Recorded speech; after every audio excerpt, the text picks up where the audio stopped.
हमने पिछले सेशन में ग्रुप्स और लेजर्स की जानकारी ली थी। इस सेशन में भी हम ग्रुप्स को ही कंटिन्यू करेंगे और समझेंगे प्रॉपरली टैली में अकाउंट्स में एंट्री करने के लिए ग्रुप्स कितने इंपॉर्टेंट होते हैं। आपको जब भी कोई लेजर क्रिएट करनी होती है तो उसको किसी ना किसी ग्रुप से रिलेट करवाना ज़रूरी रहता है। टैली प्राइम ने काफ़ी सारे ग्रुप्स पहले से बने बनाए आपको दे दिए हैं, जिसमें प्राइमरी और सब ग्रुप के बांटे हुए काफ़ी सारे ग्रुप्स हैं। जैसे कि प्राइमरी ग्रुप में branch division, capital account, current assets, current liabilities, direct expenses, direct income इत्यादि। इस तरह से सब ग्रुप्स जो कि असल में प्राइमरी ग्रुप का ही पार्ट है वो भी आपके पास पहले से अवेलेबल हैं, जैसे बैंक अकाउंट्स, बैंक ओडी यानी कि overdraft accounts, cash in hand इत्यादि। अब हम प्रैक्टिकल रूप में देखेंगे, इनको हर एक ग्रुप की जानकारी लेते हैं ताकि जब हम अपनी लेजर को प्लेस करने लगे तो हम प्रॉपर ग्रुप के साथ ही रिलेट कर पाएँ और हमारे अकाउंट्स प्रॉपरली वर्कआउट कर सकें।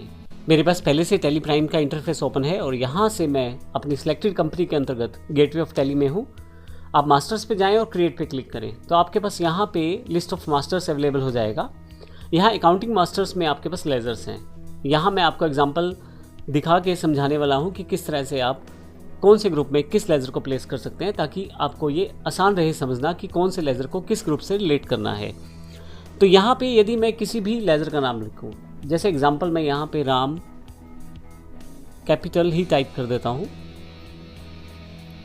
तो मुझे यहाँ किसी न किसी ग्रुप में प्लेस करना है इस अकाउंट को। हालांकि मुझे ये पता है कि राम कैपिटल अकाउंट है तो मुझे कैपिटल अकाउंट के अंतर्गत ही यानी कि कैपिटल अकाउंट ग्रुप के साथ ही इसे रिलेट करना है और इसी के अंडर इसे प्लेस करना है। लेकिन इसके अलावा भी यहाँ पे काफ़ी सारे लिस्ट ऑफ ग्रुप्स हैं, तो हम बारी बारी से सबको समझ लेते हैं। सबसे पहले हम बैंक अकाउंट्स की बात करते हैं।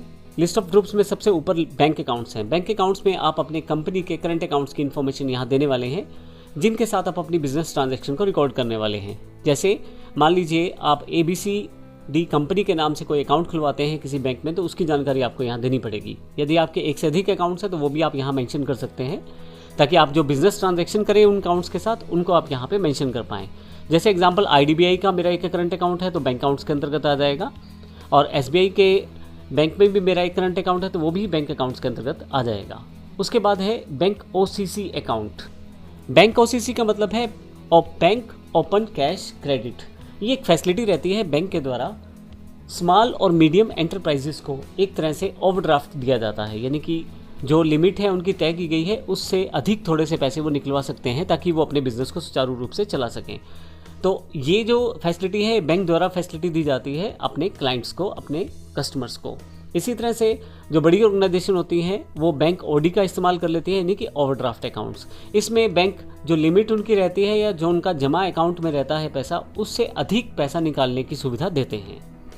नेक्स्ट आपके पास है ब्रांच डिवीज़न। जो ब्रांच डिवीज़न है उसका अर्थ ये हुआ आपके पास कि अगर आपकी कंपनी कोई ऐसा बिजनेस करती है जिसमें काफ़ी सारी ब्रांचेस या काफ़ी सारी डिवीजन्स हैं, उनको आप यहाँ पे क्रिएट कर सकते हैं। जैसे एग्जांपल ABC कंपनी अगर फार्मास्यूटिकल में काम करती है या कंप्यूटर इंडस्ट्री में काम करती है तो अलग अलग जगह उनके हार्डवेयर के स्टोर हैं, तो हर एक हार्डवेयर स्टोर को एज अ ब्रांच यहाँ पे रिकॉर्ड कर सकते हैं।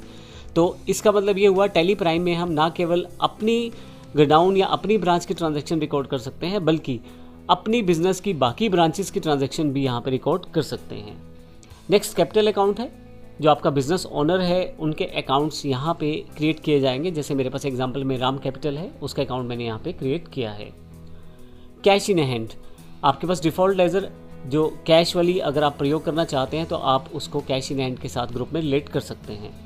एक कैश लेजर पहले से ही आपको टैली के द्वारा प्रोवाइड करवाया जाता है। इसी तरह से एक प्रॉफिट एंड लॉस लेजर भी पहले से प्रोवाइड करवाया जाता है, लेकिन अभी कैश इन हैंड ग्रुप की बात कर रहे हैं तो इसलिए मैं आपको बता रहा हूँ। एक पहले से ही लेजर क्रिएटेड रहता है आपकी टैली में कैश के नाम से, जिसमें आप कैश से रिलेटेड एंट्रीज कर सकते हैं। हालांकि आप कैश इन हैंड ग्रुप के अंतर्गत आप जितने चाहे उतने कैश अकाउंट्स को प्रोसेस कर सकते हैं, उतने कैश अकाउंट आप लेजर क्रिएट कर सकते हैं। जैसे अगर आप छोटे मोटे खर्चों के लिए अलग से कोई कैश अकाउंट रखते हैं तो पैटी कैश के रूप में एग्जाम्पल ग्रुप में बना सकते हैं। नेक्स्ट हमारे पास है करंट एसेट्स। वे सभी एसेट्स जो अगले 1 साल के अंतर्गत बेची जा सकती हैं या उनका प्रयोग किया जा सकता है बिजनेस ट्रांजैक्शंस में या बिजनेस प्रोसेस में, तो उनको हम करंट एसेट्स कहते हैं। करंट एसेट्स में मुख्यतः 6 सब ग्रुप पहले से शामिल रहते हैं, जैसे स्टॉक इन हैंड, डिपॉजिट्स जो कि एसेट्स के डिपॉजिट रहते हैं, जिनको मैं अभी जानकारी आगे आने वाले सेशन में दूंगा, लोन्स एंड एडवांसेस जो कि एसेट्स से रिलेटेड हो, cash in hand, bank accounts और सन्डी डेटर्स। ध्यान रखिएगा ये जो 6 सब ग्रुप्स रहते हैं ये करंट एसेट्स के अंतर्गत आते हैं और हमेशा ये इंपॉर्टेंट रहता है कि जब भी कोई लेज़र क्रिएट की जाए तो उसे प्रॉपर ग्रुप में प्लेस किया जाए, और अगर पहले से उसका सब ग्रुप है तो ट्राई करें पहले उसे सब ग्रुप में प्लेस करें ताकि आपके अकाउंट्स की इन्फॉर्मेशन समराइज होकर आपको मिल जाए। जैसे एग्जांपल सन्ड्री डेटर्स जो कि करंट एसेट्स का ही एक पार्ट है, लेकिन आप किसी सन्ड्री डेटर्स की एंट्री करते वक्त उसे सन्ड्री डेटर के अंतर्गत उस लेज़र को प्लेस करेंगे, ना कि करंट एसेट्स के अंतर्गत। नेक्स्ट जो हमारे पास ग्रुप है वो है करंट लाइबिलिटीज़ के रूप में। करंट लाइबिलिटीज़ भी हमें विद इन अ ईयर, अगले एक साल के अंतर्गत हमें इन्हें सेटल करना रहता है। करंट लाइबिलिटीज़ में आपके पास 3 तरह के सब ग्रुप पहले से शामिल हैं, जैसे ड्यूटीज़ एंड टैक्सेस जो हम लोग टैक्स देना चाहते हैं, जैसे GST, प्रोविजंस अगर आप कोई प्रोविज़न बिजनेस के लिए करते हैं तो आप यहाँ प्लेस करते हैं, और सन्ड्री क्रेडिटर्स। सन्ड्री क्रेडिटर्स भी हमारे पास करंट लाइबिलिटीज़ के अंतर्गत प्लेस होते हैं। तो इसका मतलब ये हुआ कि ये 3 सब ग्रुप के अंतर्गत आप एंट्री कर सकते हैं। अगर कोई लेज़र आप क्रिएट करना चाहते हैं और वो हमारा सन्ड्री क्रेडिटर्स के अंतर्गत आता है तो आप सन्ड्री क्रेडिटर्स के अंतर्गत उसे बनाएं, ना कि करंट लाइबिलिटीज़ के अंतर्गत। तो आप इस तरह से उसे प्लेस करें सब ग्रुप के अंतर्गत। उसके पश्चात हमारे पास डिपॉजिट एसेट्स हैं। हमें बिजनेस करते समय कई बार सपोज करें हमें कोई रेंटल बिल्डिंग लिया है, हमने उसके लिए कुछ डिपॉजिट किया है, कोई टेलीफोन कनेक्शन लिया है उसके लिए कुछ एडवांस डिपॉजिट किया हुआ है, कोई इलेक्ट्रिक मीटर आपने लगवाया है उसके लिए कुछ इलेक्ट्रिसिटी डिपार्टमेंट को डिपॉजिट किया है। इस तरह के डिपॉजिट हमारे डिपॉजिट एसेट्स के अंतर्गत आते हैं और ये सारे के सारे हमारे पास यहाँ अवेलेबल रहते हैं। नेक्स्ट आपके पास है डायरेक्ट एक्सपेंसेस या एक्सपेंसिव डायरेक्ट। ध्यान रखिएगा एक ही टर्म को डिनोट करते हैं दोनों, डायरेक्ट एक्सपेंसेस या एक्सपेंसेस डायरेक्ट। अकाउंट्स में वे सभी एक्सपेंसेस जो ग्रॉस प्रॉफिट या ग्रॉस लॉस निकालने के लिए प्रयोग किए जाते हैं वे सभी के सभी डायरेक्ट एक्सपेंसेस या एक्सपेंसेस डायरेक्ट के अंतर्गत आते हैं। जैसे एग्जांपल के लिए आप वेजेस अकाउंट को प्रयोग करते हैं, अनलोडिंग चार्जेस का लेज़र बनाते हैं, कैरेज इन्वर्ट का लेज़र बनाते हैं, सभी के सभी लेज़र्स हमारे पास डायरेक्ट एक्सपेंसेस या एक्सपेंसेस डायरेक्ट के अंतर्गत आने वाले हैं। नेक्स्ट हमारे पास है डायरेक्ट इनकम या इनकम डायरेक्ट। डायरेक्ट इनकम या इनकम डायरेक्ट वे सभी इनकम जो हमारे ग्रॉस प्रॉफिट या ग्रॉस लॉस को निर्धारित करते हैं वे सभी डायरेक्ट इनकम या इनकम डायरेक्ट में आते हैं। यानी कि अगर हम बात करें तो ट्रेडिंग के अकाउंट के अंतर्गत आने वाली इनकम्स को हम लोग यहाँ पे रिप्रेजेंट करते हैं डायरेक्ट इनकम या इनकम डायरेक्ट के साथ। जैसे अगर आप सेल का कोई स्क्रैप आप बेचते हैं या आप सेल में प्रयोग किए जाने वाले गनी बैग्स जो बच जाते हैं उनको बेचते हैं तो वो एक तरह से आपकी डायरेक्ट इनकम कहलाती है। उनके लिए आप लेज़र्स यहाँ पे क्रिएट कर सकते हैं। अगला जो ग्रुप हमारे पास है ड्यूटीज़ और टैक्सेस के रूप में। हम जब भी कोई सेल या परचेज़ करेंगे तो उस पर कुछ टैक्स हमें गवर्नमेंट को देना है या उनसे कुछ वापस इनपुट क्रेडिट लेना है। ऐसे सभी ट्रांजैक्शन को रिकॉर्ड करने के लिए हम ड्यूटीज़ एंड टैक्सेस ग्रुप का प्रयोग करने वाले हैं। इसमें वे सभी टैक्सेस की इन्फॉर्मेशन आ जाती है जो हम अपनी सेल परचेज़ में प्रयोग करते हैं। जैसे अगर आप कोई पेट्रोलियम प्रोडक्ट बेच रहे हैं तो जैसे वैट का प्रयोग हो सकता है वहाँ पे, या जैसे GST के जितने भी टैक्सेस हैं वे सभी के सभी इस ग्रुप के अंतर्गत शामिल किए जाएंगे, जिनको हम आने वाले एग्जाम्पल में देखेंगे भी। ड्यूटीज़ टैक्सेस जो ग्रुप रहता है इसके जो बैलेंसेस दिखाई देते हैं वो हमें बैलेंस शीट में दिखाई देते हैं। तो वहाँ पे हमारे पास ड्यू बैलेंस है या हमारा प्रीपेड बैलेंस है, दोनों तरफ से वहाँ पे दिखाया जाएगा हमारे पास ड्यूटीज़ एंड टैक्सेस सेगमेंट या ग्रुप के अंतर्गत। अगला जो ग्रुप हमारे पास अवेलेबल है वो एक्सपेंसेस इनडायरेक्ट या इनडायरेक्ट एक्सपेंसेस के नाम से हमारे पास ग्रुप हैं। यहाँ देखिए आप, एक्सपेंसेस इनडायरेक्ट या इनडायरेक्ट एक्सपेंसेस दोनों सेम नेचर को रिप्रेजेंट करते हैं। वे सभी एक्सपेंसेस जो हमारे प्रॉफिट एंड लॉस को, नेट प्रॉफिट एंड लॉस को कैलकुलेट करने में प्रयोग किए जाते हैं वे आपके इनडायरेक्ट एक्सपेंसेस या एक्सपेंसेस इनडायरेक्ट कहलाते हैं। जैसे डेप्रिसिएशन अकाउंट, सैलरी अकाउंट या इलेक्ट्रिसिटी बिल अकाउंट, इस तरह के एक्सपेंसेस जो आप बिजनेस एक्सपेंडिचर में करते हैं और जो हमारे प्रॉफिट एंड लॉस नेचर के रहते हैं, जिससे हम प्रॉफिट एंड लॉस को आसानी से कैलकुलेट कर सकते हैं, वे सभी के सभी इनडायरेक्ट एक्सपेंसेस या एक्सपेंसेस इनडायरेक्ट नेचर के अंतर्गत प्लेस किए जाते हैं। तो वो सभी लेज़र्स, एग्जांपल मुझे डेप्रिसिएशन का लेज़र बनाना है तो मुझे वो एक्सपेंसेस इनडायरेक्ट या इनडायरेक्ट एक्सपेंसेस के अंतर्गत बनाऊंगा मैं। ध्यान रखिएगा आप एक ही प्रोसेस को फॉलो करें, दोनों सेम ही नेचर को रिप्रेजेंट करते हैं। तो आप एक्सपेंसेस इनडायरेक्ट प्रयोग कर लें या इनडायरेक्ट एक्सपेंसेस, तो पूरी की पूरी जब आप कंपनी बना रहे हैं तो उस टर्म्स में आप एक ही प्रोसेस को फॉलो करें, दोनों में से किसी को भी आप फॉलो कर सकते हैं। नेक्स्ट ग्रुप जो टैली प्राइम में हमारे पास अवेलेबल है, इनकम इनडायरेक्ट या इनडायरेक्ट इनकम। वे सभी इनकम जिससे हम अपना प्रॉफिट एंड लॉस कैलकुलेट कर सकते हैं प्रॉपरली, उसको हम इनडायरेक्ट इनकम या इनकम इनडायरेक्ट में प्लेस करते हैं। इसका अर्थ ये हुआ कि आपके पास जो प्रॉफिट एंड लॉस में इनकम्स को प्लेस किया जाता है वे सभी इनकम आपके पास इस कैटेगरी में या इस ग्रुप के अंतर्गत प्लेस की जाती हैं। जैसे एग्जांपल, अगर आप कोई रेंट रिसीव करते हैं अपनी बिल्डिंग का, जो कि आपकी बिजनेस की बिल्डिंग है, वहाँ से कोई रेंट रिसीव कर रहे हैं तो वो आपका इनकम कहलाएगा। इंटरेस्ट अगर आपको रिसीव करते हैं, कोई कमीशन रिसीव करते हैं, कोई डिस्काउंट रिसीव करते हैं, तो वे सभी इनकम है वो आपकी इनडायरेक्ट इनकम है। अब इन दोनों में से कोई भी ग्रुप को प्रयोग कर सकते हैं, इनकम इनडायरेक्ट या इनडायरेक्ट इनकम, लेकिन ध्यान रखिएगा एक ही प्रोसेस को फॉलो कीजिएगा जो भी आप प्रयोग करना चाहते हैं। अगला जो ग्रुप हमारे पास है वो है फिक्स एसेट्स के रूप में। फिक्स एसेट यानी कि इमूवेबल प्रॉपर्टीज। इसमें आपकी टेंजिबल इंटेंजिबल दोनों तरह की एसेट्स कवर की जा सकती हैं। जैसे प्लांट एंड मशीनरी है, लैंड एंड बिल्डिंग है जो दिखाई देती हैं, वे एसेट्स भी आपकी फिक्स एसेट्स कहलाती हैं। और जो नहीं दिखाई देती, जैसे पेटेंट्स राइट्स हैं आपके या ट्रेडिंग राइट्स हैं, वे दिखाई तो नहीं देते लेकिन वो भी आपकी फिक्स एसेट्स की तरह ही काम करती हैं। हम अपनी आवश्यकता अनुसार चाहे तो फिक्स एसेट के अंतर्गत सब ग्रुप क्रिएट कर सकते हैं और अपनी एंट्रीज को आसानी से वर्कआउट कर सकते हैं। नेक्स्ट जो ग्रुप हमारे पास है इन्वेस्टमेंट्स का। इन्वेस्टमेंट जैसे कि नाम से आपको पता लगता है, जब भी हम कहीं पे एक्स्ट्रा इन्वेस्ट करते हैं और जहाँ से हम एक्स्ट्रा इनकम भी जनरेट कर सकते हैं, तो इस तरह की इन्वेस्टमेंट्स, जैसे अगर हमने बैंक में कोई पैसा जमा करवा दिया है, जैसे फिक्स डिपॉजिट, रेकरिंग डिपॉजिट, तो इस तरह की इन्वेस्टमेंट्स हमारी इस ग्रुप के अंतर्गत शामिल की जाती हैं, जहाँ से हम एक्स्ट्रा इनकम को वर्कआउट कर सकते हैं, एक्स्ट्रा इनकम बिजनेस के लिए तैयार कर सकते हैं। जब भी हम बिजनेस चलाते हैं तो कुछ खर्चे ऐसे होते हैं जो हमें कई बार एडवांस में करने पड़ते हैं। जैसे आप एम्प्लॉयज़ को कुछ सैलरी एडवांस दे दें, यानी कि एडवांस सैलरी अगर आपने दिया है अपने एम्प्लॉयज़ को, आपने कुछ फिक्स एसेट खरीदना था, उसकी परचेज में कुछ अमाउंट एडवांस में दे दिया है, तो ऐसे अमाउंट जो हैं लोन्स और एडवांसेस एसेट्स के अंतर्गत शामिल किए जाते हैं, क्योंकि वो ऑलरेडी आप पे कर चुके हैं, लेकिन है वो अभी तक एसेट्स, क्योंकि उनका यूटिलाइज अभी नहीं किया गया है या उनको प्रयोग नहीं किया गया है। इसी तरह से आपके पास नेक्स्ट जो सेक्शन है वो लोन से रिलेटेड है। वे सभी लोन जो आप अपने बिजनेस को सक्सेसफुली चलाने के लिए ले रहे हैं, उन्हें इन लोन्स में शामिल किया जाता है, क्योंकि हम लोग ले रहे हैं उस लोन को as a company, as a organization, तो हमारी एक लाइबिलिटी है। जब तक वापस नहीं करते तो इस ग्रुप के अंतर्गत वो शो होते रहते हैं बैलेंस शीट में, और इसी ग्रुप के अंतर्गत हम उनके लेजर्स को पोस्ट करते हैं या उन्हें बनाते हैं। कुछ ऐसे एक्सपेंसेस जो उस पर्टिकुलर पीरियड में हम लोग राइट ऑफ नहीं कर सकते, तो वो हमारे लिए मिसलेनियस एक्सपेंसेस एसेट्स के रूप में डिफाइंड रहते हैं।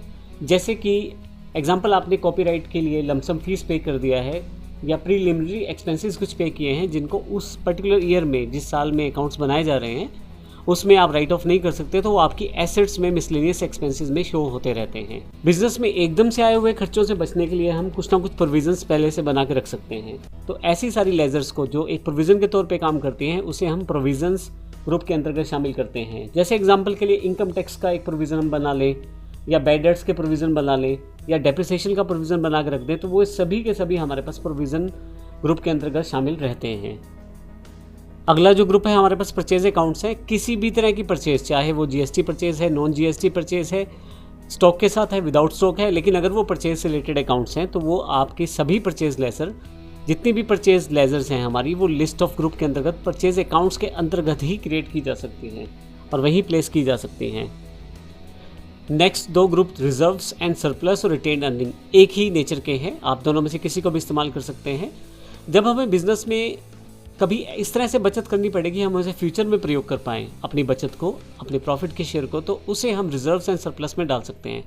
एग्जाम्पल, एक बिजनेस में कुछ पैसा जमा किया जा रहा है हर साल, ताकि इन फ्यूचर अगर कहीं फर्दर इन्वेस्ट करना पड़े या फर्दर कहीं बुरे वक्त में बिजनेस में वो पैसा काम आ जाए, तो ऐसे केसेस में जो रिजर्व बना के रखा जाएगा उसे हम रिजर्व्स एंड सरप्लस या रिटेन्ड अर्निंग में संभाल के रख सकते हैं, या उसकी लेजर इसके अंदर प्लेस कर सकते हैं, ताकि इन फ्यूचर जब उस पैसे की ज़रूरत पड़े तो इस रिजर्व से उसे निकाला जा सके। इसके लिए मुख्यतः कि हम लोग रिजर्व्स एंड सरप्लस के नाम से लेजर्स बनाते हैं, उसमें अपने जो पेमेंट है उसको एंट्री करते हैं, ताकि इन फ्यूचर अगर हमें अपना प्रोसेस में ये देखना है, बिजनेस प्रोसेस में, कि हमारे पास इस वक्त कितना पैसा रिजर्व में है, तो वहाँ से उन अकाउंट्स के जरिए देख सकते हैं। नेक्स्ट ग्रुप हमारे पास सेल्स अकाउंट्स हैं। किसी भी तरह की सेल, चाहे वो जीएसटी सेल है, नॉन जीएसटी सेल है, विदाउट स्टॉक है, स्टॉक के साथ है, सभी सेल्स अकाउंट इस ग्रुप के अंतर्गत आएंगे। तो हम यहाँ से बड़ी आसानी से उन सभी लेजर्स को प्लेस कर सकते हैं जो सेल्स से रिलेटेड हैं, सेल्स नेचर की हैं। जैसे सपोज करें मेरी कोई इंट्रा सेल है तो वो भी इसी अकाउंट के अंतर्गत आने वाली है, और कोई मेरी इंटरस्टेट सेल है तो वो भी इसी ग्रुप के अंतर्गत आने वाली है। तो ये सारे जितने भी मेरे सेल्स के अकाउंट्स बनेंगे वो सारे के सारे मेरे इस पर्टिकुलर ग्रुप के अंतर्गत आने वाले हैं। जैसा कि आपको पता होगा, जीएसटी में अलग अलग दर की सेल रहती है, तो ऐसे केसेस में जीएसटी जो हमारे पास स्पेसिफिक दरें होती हैं, स्पेसिफिक परसेंटेज हमारी होती हैं, उनके अकॉर्डिंग हम सेल्स अकाउंट क्रिएट कर सकते हैं, जिनको आने वाले एग्जांपल्स में भी देखेंगे, ताकि हम हर एक तरह की क्लासीफाई सेल को एक जगह पर समराइज रूप में देख पाएँ। नेक्स्ट हमारे पास जो ग्रुप है वो सिक्योर्ड लोन है, और सबसे लास्ट में एक अनसिक्योर्ड लोन भी है। मैं दोनों को यहीं पे क्लियर कर देता हूँ। सिक्योर्ड लोन्स ये वो लोन रहते हैं जिसमें हम लोन लेते वक्त कुछ प्रॉपर्टी डॉक्यूमेंटेशन या कुछ एफिडेविट्स या कुछ सिक्योरिटी रखकर लोन लेते हैं। तो ऐसे केसेस में मान लीजिए मैंने किसी बैंक से, किसी व्यक्ति या किसी सोसाइटी से लोन लिया और अपना प्लॉट या अपनी बिजनेस की प्रेमिसेस या कुछ दुकान वगैरह के कागज़ वहाँ डॉक्यूमेंट गिरवी रखें, तो ऐसे केसेस में जो मैंने लोन लिया है वो सिक्योर्ड लोन है। अनसिक्योर्ड लोन वो लोन रहता है जिसमें मैं किसी भी तरह की सिक्योरिटी नहीं दे रहा, जैसे किसी प्रॉपर्टी के डॉक्यूमेंटेशन वहाँ नहीं दे रहा और विदाउट किसी प्रॉपर्टी के डॉक्यूमेंटेशन के मुझे वो लोन मिल जाता है। तो ये जो लोन रहते हैं ये अनसिक्योर्ड लोन रहते हैं। इसमें सिक्योर्ड लोन और अनसिक्योर्ड लोन में सिर्फ यही फ़र्क रहता है कि सिक्योर्ड लोन सिक्योरिटी बेस्ड होते हैं, आप कुछ प्रॉपर्टी को गिरवी रख के वो लोन लेते हैं, लेकिन अनसिक्योर्ड लोन्स वे लोन होते हैं जो आप बिना किसी प्रॉपर्टी डॉक्यूमेंटेशन के ले लेते हैं। तो मुख्यतः इनके जो अकाउंट्स होते हैं सारे के सारे लायबिलिटी नेचर के हैं। तो बैंक अकाउंट से अगर आपने किसी बैंक से लोन लिया है, किसी व्यक्ति से लोन लिया है, किसी सोसाइटी से लोन लिया है, तो ऐसे केसेस में ये सारे लोन हमारे सिक्योर्ड या अनसिक्योर्ड कहलाएंगे। डिपेंड करता है, अगर आपने कुछ सिक्योरिटी रखी है तो सिक्योर्ड लोन, और अगर आपने कोई सिक्योरिटी नहीं रखी तो वो अनसिक्योर्ड लोन्स कहलाते हैं। बिजनेस में जो माल हमारे पास पड़ा रह जाता है उसे स्टॉक कहते हैं, यानी कि जो अभी बिका नहीं है माल वो हमारे पास स्टॉक है। तो उस स्टॉक को शो करने के लिए हम स्टॉक इन हैंड ग्रुप का प्रयोग करते हैं। जब आप अकाउंट्स विद इन्वेंट्री करते हैं, यानी कि आप जहां अकाउंट्स के साथ साथ इन्वेंट्री को भी एंट्री कर रहे हैं अपने अकाउंट्स में, उसे आप बना रहे हैं या लेजर एंट्रीज कर रहे हैं, तो उस केस में इसका प्रयोग नहीं होता। लेकिन यदि आप केवल अकाउंट्स ओनली में काम करेंगे तो ऐसे केसेस में स्टॉक इन हैंड का प्रयोग करना ज़रूरी हो जाता है। वहाँ पे आप स्टॉक इन हैंड को शो करने के लिए इस ग्रुप का प्रयोग आप कर पाएंगे। नेक्स्ट ग्रुप जो हमारे पास है वो सन्ड्री क्रेडिटर्स के नाम से है। जब हम किसी से परचेज़ करते हैं और उधार परचेज़ करते हैं तो ऐसे केस में हमें पैसा वापस देना होता है, तो ये एक हमारी लायबिलिटी रहती है। तो ऐसे केसेस में वे सभी व्यक्ति, कंपनियां या फर्में जिनसे आपने माल खरीदा है और जिसका पैसा अभी देना है, उनकी जानकारी हम सन्ड्री क्रेडिटर्स ग्रुप के अंतर्गत प्लेस करते हैं। यानी कि सन्ड्री क्रेडिटर्स में वे सभी लेजर्स आती हैं जिन लोगों से आपने माल खरीदा है और उधार खरीदा है। और इसी तरह से सन्ड्री डेटर्स, जब हम माल बेचते हैं किसी को तो हमें भी काफ़ी सारे व्यक्तियों से पैसा लेना होता है। तो वो व्यक्ति जिनको आप उधार माल बेचते हैं और उन लोगों ने आपका पैसा देना है, तो वे सभी के सभी आपकी सन्ड्री डेटर्स के अंतर्गत एंट्रीज में शामिल रहते हैं। तो इस केस में वे सभी लेजर्स जिनको आपने सेल किया है और उधार सेल किया है और आपने पैसे अभी लेने हैं, तो उनकी सारी लेजर्स सन्ड्री डेटर्स के अंतर्गत प्लेस होने वाली हैं। जब हम अकाउंट्स बनाते हैं तो ऐसे केसेस में बहुत कम चांसेस होते हैं, लेकिन फिर भी कुछ एंट्रीज या कुछ ऐसे अमाउंट, छोटी अमाउंट्स ऐसी हो जाती हैं जिनको हम कन्फिगर नहीं कर पाते कि वो कहाँ से आई या कहाँ की तरफ गई। तो ऐसे केसेस में जब हम ट्रायल बैलेंस बनाते हैं अपने अकाउंट्स में तो कहीं ना कहीं कुछ डिफरेंस रह जाता है। कभी लेफ्ट साइड पे यानी कि डेबिट साइड डिफरेंस रह जाएगा, या कभी राइट साइड यानी कि क्रेडिट साइड पे डिफरेंस रह जाएगा। तो ऐसे केसेस में अगर बहुत छोटी अमाउंट है और बहुत ही कम अमाउंट की एंट्री है तो हम उसे सस्पेंस अकाउंट में क्रेडिट या डेबिट कर सकते हैं अपने अकाउंट्स के बैलेंसेस को मैच करने के लिए, और बहुत ही कम इसका प्रयोग किया जाता है। इसमें सस्पेंस अकाउंट के अंतर्गत लेज़र भी सस्पेंस अकाउंट के नाम से ही बनता है, और हम उस सस्पेंस अकाउंट की लेज़र को इस सस्पेंस अकाउंट ग्रुप के अंतर्गत प्लेस करते हैं, और वो छोटी सी अमाउंट चाहे वो डेबिट में कम है या क्रेडिट में कम है उसकी एंट्री हम यहाँ पे एडजस्ट करते हैं। तो इस तरह से हमने इस पूरे सेशन में सभी ग्रुप्स की जानकारी ली और हमने देखा बारी बारी से इस ग्रुप के किस तरह की नेचर है, किस तरह से कार्य करते हैं, कौन कौन से लेज़र इनके अंदर प्लेस की जा सकती हैं। आने वाले सेशन में प्रैक्टिकल ग्रुप में देखेंगे किस प्रकार से हम लेज़र क्रिएट कर सकते हैं और किस प्रकार से अपने अकाउंट्स को क्रिएट कर सकते हैं। धन्यवाद।